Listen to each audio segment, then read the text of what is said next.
Welcome to the Rim Break Rodeo. We hope this video helps. You start by verifying prerequisites so you don't chase ghosts.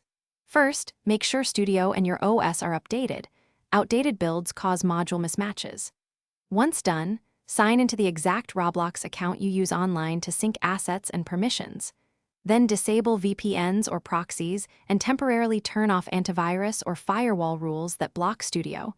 This resolves many connection and plugin load failures. If you use multiple instances, close extras so only one Studio runs while you proceed.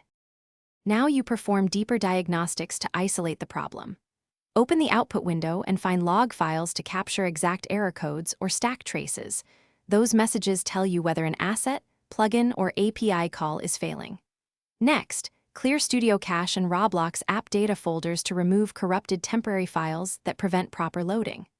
After that, do a clean reinstall. Uninstall Studio, manually remove leftover folders, and reinstall. These steps often fix corrupt installations and persistent plugin conflicts. Finish by validating in a minimal environment to prove the fix. Create a new baseplate and open it with plugins disabled.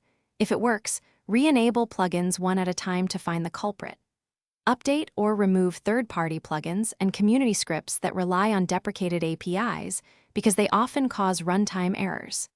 If the issue persists, gather output logs and Studio logs, note steps to reproduce, and contact Roblox support. One key tip: always test after each change so you know exactly which action solved the error. Thanks for watching. Consider subscribing if we helped you.